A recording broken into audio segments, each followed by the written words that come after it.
welcome to the eCommerce podcast. My name is Norbert, I'm your host, and today I'm talking with Marsha. Hey, Marsha. Yeah, how are you? Hey. I'm Marcia from Whoopies. Yeah, go on, Marsha. Okay, I'm Marcia from Whoopies, and I'm in the U.S. and we're a company that makes whoopie pies, which is basically two cakes with a really delicious creamy filling in between. And we started our business really easily knowing that the way to build a brand was to have many vehicles to get your product out. So one of them was obviously e-commerce and our own website and other websites that we could engage and get to sell our product as well. So we've had some success, which is great. I need to say I'm just on your website and I get hungry, so this is really great. I'm just sharing my screen so all the people that are following on YouTube can see those great whoopies here. So perfect. Yeah, so stopping that now. Yeah, so you started your e-commerce. Tell me a bit about how did you get into e-commerce? Why did you build out that company? Well, I just felt like that was the initial way to get our name out to a bigger audience, because then you can use other vehicles like social media, that kind of thing. So we right away, the first thing we did was use Shopify, which is great software to easily build a website. I think it took me 6 days to plug in all the pictures, write all the content, plug that in. So within 6 days of deciding that you want to have a company, you can have a website that is fully functional with a store and the ability to sell things and collect money and the entire gamut of operations. So yeah. Shopify is great software because anybody can use it. I didn't grow up learning about computers, so I did not have the background that a lot of people today already have. So for me, Shopify was great. Perfect. Yeah, we have very often people here that have a Shopify store. It's really very common. And is Shopify your entire e-com stack, or do you use any specific apps or tools?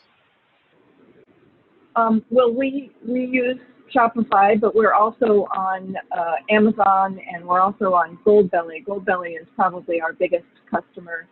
And so in terms of, I know that Shopify uses a particular background to work their magic, and I don't know about Goldbelly or Amazon, how they, what their websites are like, but we're listed on both, and we get a great deal of business from both. We get probably 70% of our business from Goldbelly, and they are just an e-commerce website that sells food products. They go around the country and find the best of the best food and then sell it online. And how do you cover the orders when you get orders from those big providers? How do you fulfill them? Do you import those orders into Shopify or any other system?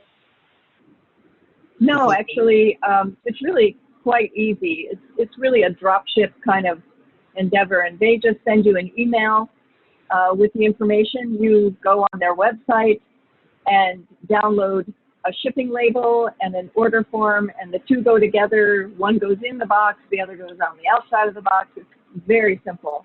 So Goldbelly, amazing. Amazon, in the same way, amazing. Just has an easy downloadable packing slip, and then you set up, for Amazon, you have to set up your own shipping, but it's easy to do. And the own shipping, so you have a carrier, and then you copy paste the address data there and print the label, or how do you proceed with that? Yep, that's exactly it. It's so incredibly simple that you don't even feel like you have to describe it, but basically that's what happens. In my case, my website gets enough traffic that we pay another company that sets up the shipping in FedEx. We use FedEx exclusively, and so that secondary company, because we get so many, it would be difficult to one by one put it into FedEx. So this secondary company sets up the whole thing, prints out, you know, when I click on today's orders, it prints out all the shipping labels, all the packing slips, everything's all set up. You just, you know, take it to the shipping area and set up the order, put it in the box. One goes in, one goes out. It's pretty simple. Yeah, that's I mean, nice. that's the thing. Yeah, the thing that I found is you don't really have to know a lot to get started. All you have to know to get started is what it is you want to do. And then each step, you look in front of you and you find that there are 4 things you have to figure out, and you figure out those 4 things and take one step. And you continue like that, and all of a sudden you find yourself, you're halfway up the mountain, and you think, wow, how did I get here? And it was really very simple. It's just one step at a time. And anybody can do it because Shopify, the software, is so easy to use that anybody can do it. It's really nice. And is in your team, do you have specific people in your team that are focused on operations, or how big is your team? Our team is about, at this point, it's about 6 people. Yeah. And we're just at the stage where we're kind of pulling it apart into 2 pieces, and one is more operations and the other is more baking and making of the product, you know, production. So we're sort of just in that stage right now where we're pulling it apart, and we've sort of made our own inventory system where we, you know, have a planning inventory and then an inventory that says this is what we actually did after we thought, you know, after we saw the orders coming in this way, this is how they actually went out. You know, we have that going on.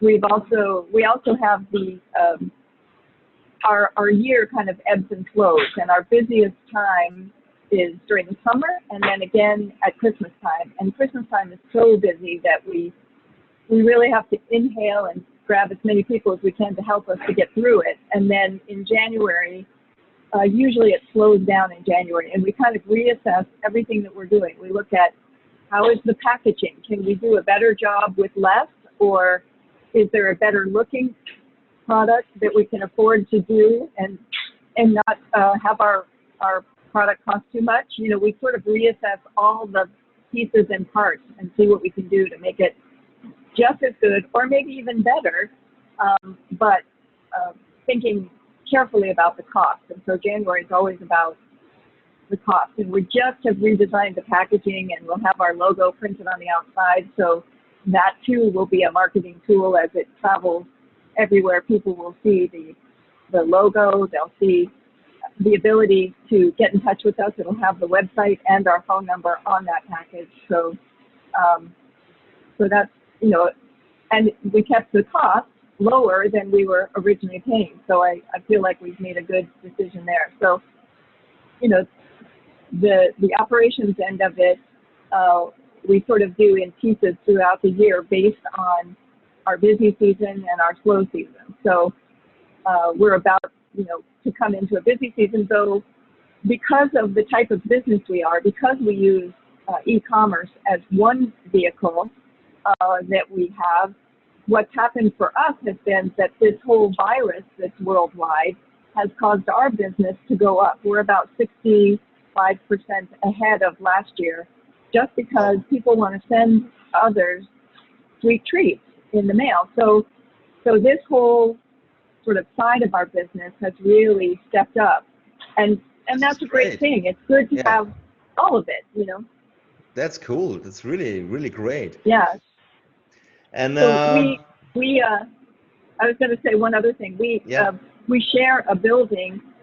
We realized long ago that we thought it was best for us to do the manufacturing and shipping and that part, but we didn't necessarily want a retail location where we had to fund workers standing there selling pies. So we share a building with a coffee company, and they're the front end retail part, and we're the back end just manufacturing and shipping and all of that. So it's worked out really well for us. We just make them and hand them to them, and they sell them out the front in addition to all the shipping. And right now, because of the virus, they're closed. So what's happened is that whole aspect of our business has dropped off because people can't really come in to get it. But the other part has stepped up, so it's all worked out. It's kind of like a balancing act. You have to keep all the plates in the air as much as you can. Yeah, this is really, really interesting. So we see it, the big hype for e-commerce in the past few weeks is that every e-commerce store is lifting up because of Corona. This is really, a good thing for e-commerce, of course, but it's a really bad for the world to have that virus at the moment. But for e-commerce, so we're seeing a huge traffic there, and all the people that we talk to and that are our clients, of course, a lot of them using SyncSpider. They have much more traffic, much more orders. And it's interesting that this is it is interesting working. And I suggest, if you're thinking of starting a business, if this podcast is for people that are thinking of starting a business, I suggest that you definitely keep that as one aspect of your business.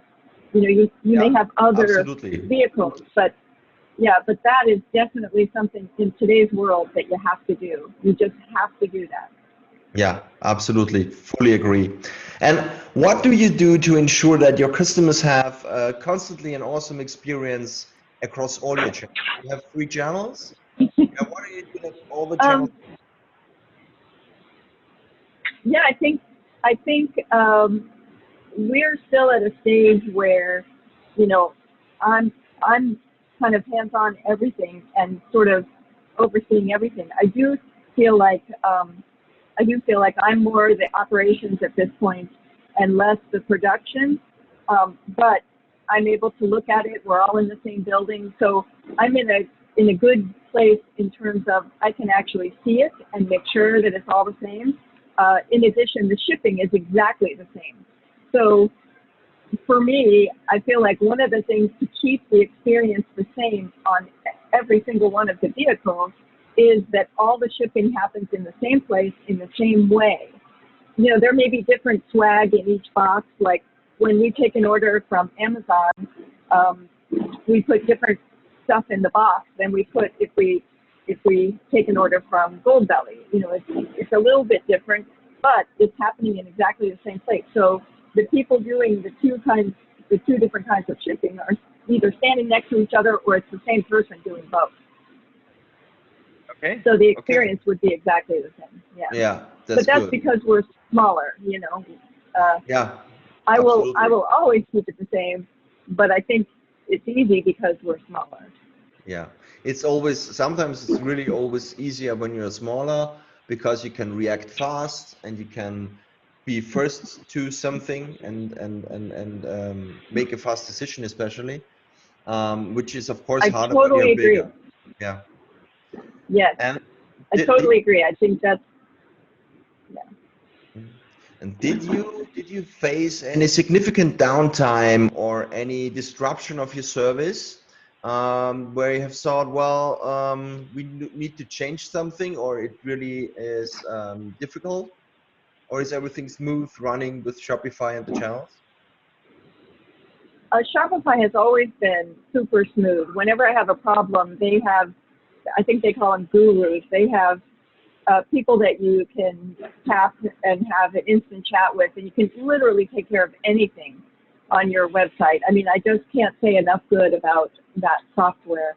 Shopify has been just excellent. And I feel like anytime we have a problem, I just reach out to whomever and start asking questions. And I'm willing to learn from anybody what might be a better option. So again, my experience has been, I just look at the problems that are dead ahead of me and try to solve as many of them as I can and take a step forward. And if that step forward isn't working for me, then I'll move maybe to the left a little. I just keep moving. And that's really, my advice to people would be, whenever you see that you have a problem ahead of you, try to figure out what it is and move forward. But don't give up on the problem. Solve the problem in some way. You may have to go around it instead of going through it, but you've got to solve the problem in some way and then move forward. And it's all about just continuing to move and find the problems ahead of you and solve those, move forward. Absolutely. That's nice suggestions. And It's so simple. yeah, it's that simple, absolutely. But it's hard. Simple. It's hard. Yeah. Marsha, is automation something that is important for you? What role does automation play for you? Well, we just have so far at this point we hand scoop every cake, and every bit of the filling gets hand scooped as well. And then each cake and filling gets weighed to make sure that it's what it should weigh. But we've just purchased about a year ago. We purchased a machine called a depositor, which will literally, we throw the batter in the machine and it pumps out the cakes onto trays. So our problem has been that we've not been able to get really consistent with it.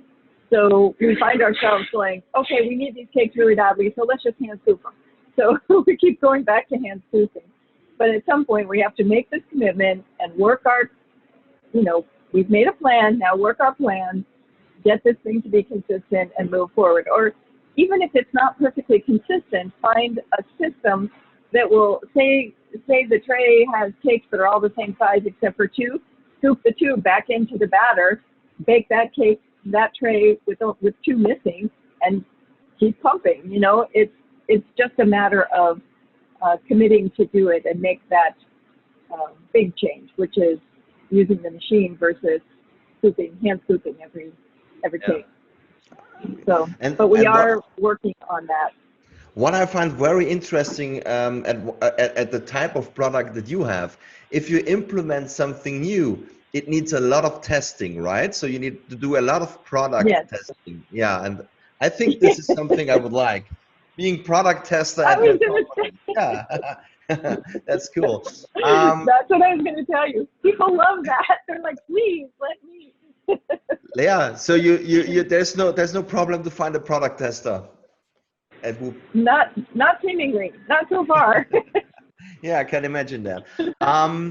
So what are your plans for the next, say, the next 12 months? What does your ops team plan? What are you focused on the next 12 months? Right. Well, I was just telling you that we're just at the stage where we're sort of pulling the company into two parts. And I would like to continue that and pull it into a third part as well, so that there is the operation, there is the production, and there is the shipping component, because so much of our business is shipping that I feel like that's a whole sort of team of its own. So that's sort of in the next year, my thought process is that we're going to have 3 teams. The teams will all be interconnected, they'll all be cross-trained, so that if, say, we have a big production time and we really need production, but we don't have any shipping for, typically we ship on Mondays, Tuesdays, and Wednesdays, but we don't typically ship, just a little bit on Thursday, not a lot, but none on Friday. So Friday is always a production day anyway, and a bigger production day. So we could, if we're all cross-trained, we can jump out of our place and go to production for big production days and get a lot more accomplished, and keep bouncing back and forth that way. And like at Christmas time, when we're shipping out 250 dozen a day, it gets really, the shipping part gets overwhelming. So we need everybody, to jump into shipping, but they have to be in production too. So it's hard. But I think that's in the next 12 months, that's the plan that I have in my mind, is I'm pulling this in 3 different directions to sort of set up 3 different separate departments that sort of operate somewhat separately, but always all together and cross-trained so that we can use each other back and forth as we need. Yeah. Cool. This is a plan, so you have something to do. The last question for today, Marsha, the last question. Who has taught you the most about e-commerce in your career? Yeah, I knew you were going to ask that question because you told me. And the thing is that it hasn't been one particular place that I could say. It's been a bunch of things that converge on you at once, and there's no choice but to have to do the research, learn what you need to learn, and step forward. Like, I didn't know how to build a website at all, but I was able to do it by myself in 6 days because I just figured it out. I just learned it and moved on. And so I feel like Shopify has taught me a great deal. Working with Goldbelly has taught me a great deal. Goldbelly, the people there are wonderful, and I can't say enough good about them. I hope that at some point they'll be shipping overseas. They'll be international, so you can experience some of the food that they have to offer, because it's amazing. They just find the best of the best and sell it. But they themselves, the Goldbelly people, are really just tech people. That's all they do, and they set up the best website that allows the most sophisticated options, and I just can't say enough about them. And if I have a problem, I can always ask them as well. And that's sort of been the sum of my experience, is learn it myself or ask and step out, reach out to the people around me that are doing something similar and learn from them. I've just found that, it's not like I took a lot of classes in how to do it. I just figured it out. I sorted the problems in front of me and took one step. And that's really that's the sum total of it. Yeah, absolutely. Thank you very much, Marsha.